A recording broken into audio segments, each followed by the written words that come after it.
Number programmes में और भी कुछ नंबर्स होता है, जैसे एक होता है परफेक्ट नंबर।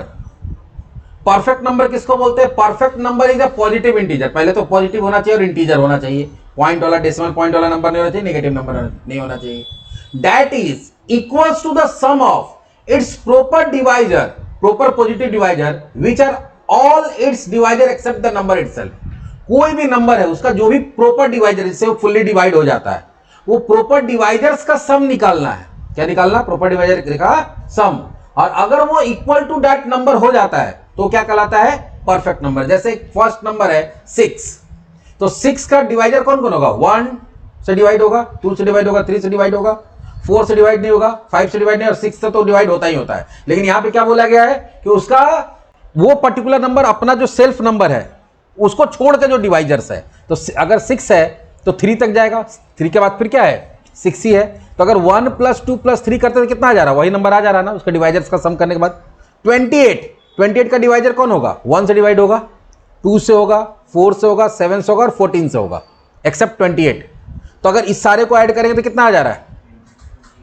ऐसी तुम्हारा 496 है, 8128 है, तो ये सब हमारा क्या है? परफेक्ट नंबर है। जिसके अगर जिसका सारा परफेक्ट डिवाइजर का सम निकाल लिया जाए तो क्या होता है? वो सेम नंबर आ जाता है। तो इसको बनाने का तरीका क्या होगा? इसको बनाने का तरीका ये होगा कि सबसे पहले एक नंबर एक्सेप्ट करना पड़ेगा, फिर उसका प्रॉपर डिवाइजर्स का सम निकालना पड़ेगा, और एक बार जब प्रॉपर डिवाइजर्स का सम निकल जाएगा तो उसको उसी नंबर के साथ कंपेयर करेंगे कि सेम नंबर आ रहा है या नहीं आ रहा है। तो फर्स्ट स्टेप क्या है? इनपुट लेना है। सेकंड स्टेप क्या है? प्रॉपर डिवाइजर्स का सम निकालना है। और थर्ड स्टेप क्या है कि जो सम है उसको ओरिजिनल नंबर के साथ क्या करना है? कंपेयर करना। दोनों इक्वल है तो परफेक्ट नंबर है, और इक्वल नहीं है तो परफेक्ट नंबर नहीं है। तो चलिए फर्स्ट स्टेप है डेटा इनपुट लेना है। तो java.util.* नेक्स्ट मेन बनेगा पब्लिक स्टैटिक वॉइड मेन, फिर स्कैनर एसिन equals to new scanner system.in। Input लेने के लिए क्या करेंगे? एक मैसेज देंगे system.print इंटर अ नंबर, फिर int num। ये तो बार बार रिपीट हो रहा है। इंटीजर ले लिए। दूसरा काम क्या है? सम निकालना। सम प्रॉपर डिवाइजर का सम, तो सम ले लिए। डिवाइजर्स का सम कैसे निकलेगा? तो एक लूप चलाना होगा। क्या चलाना होगा? लूप। int i या 4 चला देते, 4 int i = 1, डिवाइजर 1 से शुरू होता है, पॉजिटिव डिवाइजर बोला है ना। और i < num > num by 2 हो जाएगा। क्यों 2 होगा? कि कोई भी नंबर का परफेक्ट डिवाइजर उसके हाफ तक ही हो सकता है। अगर सेल्फ नंबर को छोड़ दिया जाए तो कहां तक हो सकता है? उसके हाफ। 10 है तो मैक्सिमम कहां तक डिवाइड होगा? 5 तक। अगर 10 को छोड़ दे तो 20 है तो मैक्सिमम कहां उसका डिवाइजर कौन हो सकता है? 20 का 10 हो सकता है। 10 के बाद सीधा प्रॉपर डिवाइजर कौन होगा? 11 तो कभी हो नहीं सकता है। तो फिर कौन होगा? 20 होगा। तो 20 तो हमको लेना ही नहीं है, 6 को हमको लेना ही नहीं है, इसलिए हाफ तक चलाएंगे। और i++। और यहां पे क्या करेंगे? जितना बार ये लूप चलेगा, डिवाइजर चेक करने के लिए क्या करेंगे? जो नम है उसको मॉडुलस करेंगे i से डिवाइड करके देखेंगे कि उससे वो प्रॉपरली डिवाइड हो रहा है कि नहीं हो रहा। अगर डिवाइड हो रहा है मतलब i का जो भी वैल्यू, अगर 1 है 2 है, वो उसका प्रॉपर डिवाइजर है। प्रॉपर डिवाइजर है तो उसको किस में जोड़ देना है? सम में। कहां जोड़ देना है? सम में। i नहीं, सॉरी, i को जोड़ देना है। तो ये जब पूरा लूप चल के कंप्लीट होगा तो जितना भी प्रॉपर डिवाइजर्स है वो सारा का सारा प्रॉपर डिवाइजर्स मेरा निकल जाएगा। जब प्रॉपर डिवाइजर्स निकल गया तो हम लोग चेक कर लेंगे कि num = सम। नम और प्रॉपर डिवाइजर्स का सम अगर सेम है तो क्या हो जाएगा? system.println number is perfect number, else system.out.println number is not perfect number. एक बार इसको समझ लेते हैं ऐसे।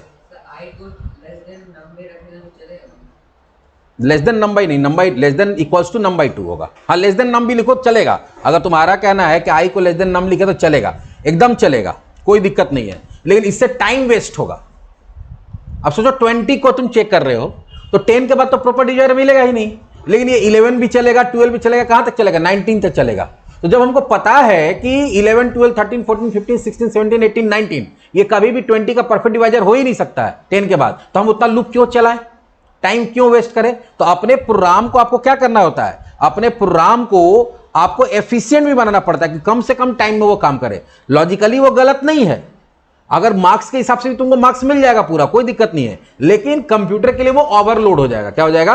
ओवरलोड, बिना मतलब का काम करना पड़ रहा है। बात समझ में आ रहा है? जैसे मान लो कि हमको पता है कि आज हॉलीडे है, स्कूल में छुट्टी है, फिर भी तुम सुबह उठ सकते हो कि नहीं उठ सकते हो? उठ के ड्रेस पहन सकते हो कि नहीं पहन सकते हो? कोई रोक लेगा तुमको पहनना होगा तो? नहीं ना। तुम अपना साइकिल उठाए स्कूल के गेट तक पहुंच सकते हो कि नहीं पहुंच सकते हो? वो अलग बात है, स्कूल में घुसने नहीं देगा तुमको, लेकिन ये कर सकते हो कि नहीं कर सकते हो? करना चाहो तो। लेकिन वो क्या है, फालतू का काम हो गया ना, कि स्कूल नहीं, आप बिना मतलब का पूरा तैयार होकर स्कूल जा रहे हैं। समझ में आ रहा है? तो वही चीज होगा कि हमको पता है कि मेरा प्रॉपर डिवाइजर हाफ से ज्यादा नहीं हो सकता है, अगर उस नंबर को हम लोग को नहीं लेना है तो हम उतना दूर लूप क्यों चलाएंगे, टाइम वेस्ट होगा। चलो देखते हैं, रन करा के कंपाइल करते हैं।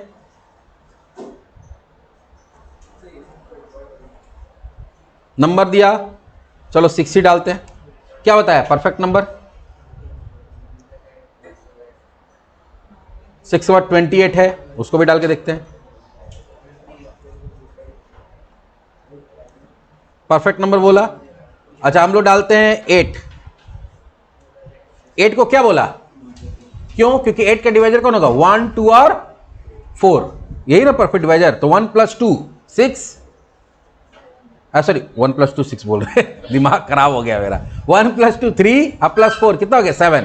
तो 7 = 8 है? नहीं है, तो परफेक्ट नंबर नहीं होगा।